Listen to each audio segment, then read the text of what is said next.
आहे. या माढा लोकसभा मतदारसंघामध्ये फिरत असताना तुम्ही नेमकं कोणतं मुद्दे घेऊन फिरताय? आम्ही आता नव्यानं मुद्दे घेऊन लोकांच्या पर्यंत जाण्याची आवश्यकता राहिलेली नाही. लाभार्थ्यांची संख्याच इतक्या मोठ्या प्रमाणात झालेली आहे की लोक गावात गेल्यानंतर आम्हाला सांगतात की किसान सन्मान निधीचे पैसे आमच्या खात्यावरती येत आहेत, आमच्या घरी उज्ज्वला गॅस मिळालाय, शौचालय मिळालंय, पंतप्रधान आवास घरकुल मधून आमच्या गावातल्या अमुक अमुक लोकांना घरं मिळालेली आहेत, वृद्ध लोकांना पेन्शन मिळाली, अपंगांना पेन्शन मिळाली, विधवा भगिनींना पेन्शन मध्ये वाढ केली. या भगिनीच आम्हाला येऊन सांगतात. आम्ही नव्यानं सांगायची आवश्यकताच नाही.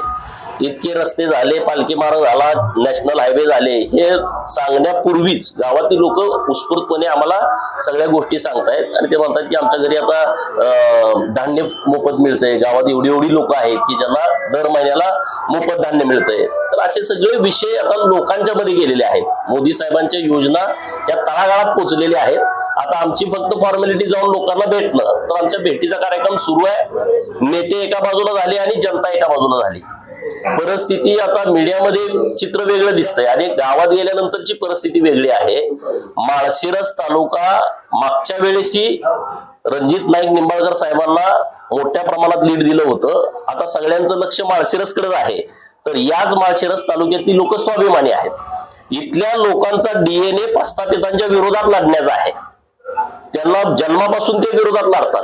अनेक अन्याय सहन करून, प्रशासनाची दादागिरी सहन करून, गुंडगिरी सहन करून त्याला फेस करणारी लोक माळशिरस तालुक्यामध्ये आहेत आणि त्यांच्या रक्तातच प्रस्थापितांना विरोध करण्याची भूमिका असल्यामुळं आता पुढारी तिकडे गेले आणि लोक माननीय रणजित दादा निंबाळकर साहेबांच्या बाजूने ठामपणे उभी आहेत. आता मी फिरतो इकडे सगळ्या भागात तर खूप चांगलं वातावरण आहे. मोदी साहेबांना तिसऱ्यांदा पंतप्रधान करताना माढा लोकसभेचा खासदार हा भारतीय जनता पार्टीचा पाठवायचा हे माढा लोकसभा मतदारसंघातल्या लोकांनी ठरवलेलं आहे. परवा दिली झालेल्या सभेमध्ये देवेंद्र फडणवीसांनी दादागिरी लोकशाही चालवून देणार असं प्रत्युत्तर केलं होतं. त्याच्यावर मोहिते पाटलांनी पण लगेच उत्तर दिले की मी कुशेंकरराव मोहिते पाटलांचा नातू आहे. बघा, देवेंद्र फडणवीस साहेबांनी जी भूमिका घेतलेली आहे की आम्ही सर्वसामान्य लोकांच्या बाजूने ठामपणे उभे आहोत. देवेंद्रजी साहेब जी भूमिका घेतात ती करून दाखवतात. आतापर्यंतचा त्यांचा इतिहास आहे. त्यामुळे मोहिते काय म्हटले याला काय फार महत्व देण्याची आवश्यकता नाही. त्यांना योग्य वेळी कळेल. तुम्ही दादागिरी करून बघा. सरकार सगळ्याला कायदे सारखे आहेत. ते काही नुसतं मोहितेंसाठीच नाहीत. सगळ्यांनी उद्या मी जर चुकीचं काम केलं तर कायदा कायद्याच्या पद्धतीनं काम करेल. तशा पद्धतीनं भूमिका सरकारची नेहमी राहील.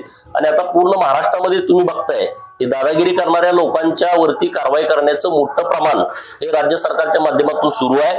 शेकडो असे ग्रुप आहेत की ज्यांना मोका अंतर्गत कारवाई झालेली आहे.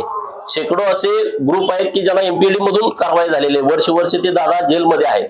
काय काय दादा पळून गेलेले आहेत. अशी परिस्थिती सगळीकडची आहे. आता सोलापूरच्या सभेत रामप्रसाद पुढे जी मुस्लिम समाजाला औषध वापरलाय त्याबद्दल ह्या समाजात आपल्या भाजपला काय फरक पडला? हे बघा, रामभाऊ काय बोलले हे मी ऐकलेलं नाही. परंतु भारतीय जनता पार्टीचं जे काम आहे ते सर्व समावेशक काम आहे. राज्य सरकारनं ज्या भूमिका घेतल्या त्या सर्व समाजाला धरून भूमिका घेतलेल्या आहेत. OBC साठी घरकुल योजना देशात कुठल्याही सरकारनं अशी योजना लागू केली नाही. मोदी आवास घरकुल योजना 12 लाख घरं देण्याची योजना केली. यावर्षी आपण 4 लाख घरं देतोय. त्यामध्ये कोण गरीब लोक आहेत? सोनार, सुतार, लोहार, कुंभार, नाभिक, साळी, तेली, माळी, कोष्टी म्हणजे अनेक नावं घेता येतील. तर या सगळ्या लोकांना फायदा होतो. त्यामुळं कुठलाही परिणाम हा भारतीय जनता पार्टीच्या मतावरती होणार नाही. सगळी लोक आता नरेंद्र मोदी साहेबांच्या बाजूने ठामपणे उभी आहेत. सगळ्या लोकांनी ठरवलंय की इतका खामक्या पंतप्रधान परत मिळणे शक्य नाही. इतका निष्कलंक, इतका चारित्र्य संपन्न पंतप्रधान परत मिळणे शक्य नाही. 12 वर्ष गुजरातचे मुख्यमंत्री आणि 10 वर्ष देशाचे पंतप्रधान. 1 रुपयाचा भ्रष्टाचाराचा आरोप माननीय मोदी साहेबांच्या वरती किंवा त्यांच्या मंत्रिमंडळाच्या सहकार्यावरती नाही. हे सामान्य लोकांना कळतंय ना. त्यामुळे सगळी लोक ताकदीनं भारतीय जनता पार्टी आणि महायुतीच्या बाजूने आहेत. निवडणुकीमध्ये कळीचा मुद्दा होतो की भाजपनं धनगर समाजाला फसवलं. हे बघा, धनगर समाजाच्या भावना आरक्षणाच्या बाबतीमध्ये तीव्र आहेत. त्याबद्दल दुमत असायचं कारण नाही. परंतु मी सरकारशी बोलणं करून घेतलं तर सरकारने सांगितलं की आम्ही आता हे 8 दिवस गेल्याच्या नंतर सुप्रीम कोर्टामध्ये पुनर्विचार याचिका आम्ही दाखल करतोय. परवा एक कोणतरी वकील गेले होते, त्यांनी काही भूमिका मांडली, ती सगळ्या ऑर्डर वगैरे काढलेल्या आहेत. तर तिथं आम्ही सक्षमपणे बाजू ठामपणे मांडू.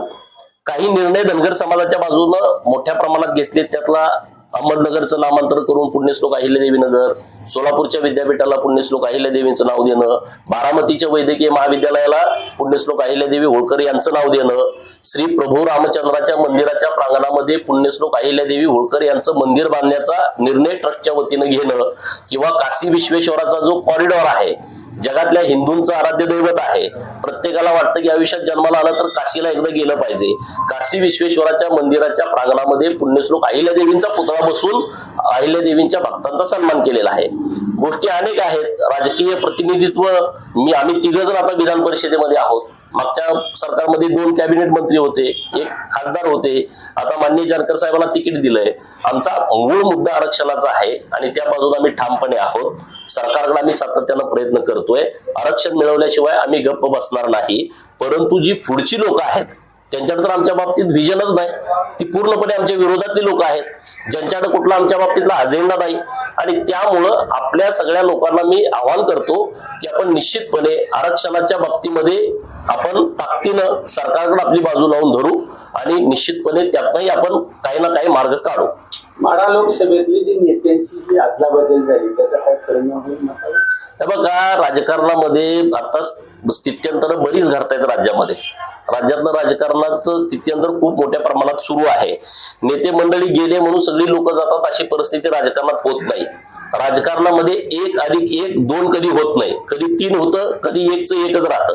आणि त्यामुळं नेते मंडळी गेले तर सगळी लोक तिकडे जातील अशी परिस्थिती नाही. मी आता सगळ्या या मतदारसंघात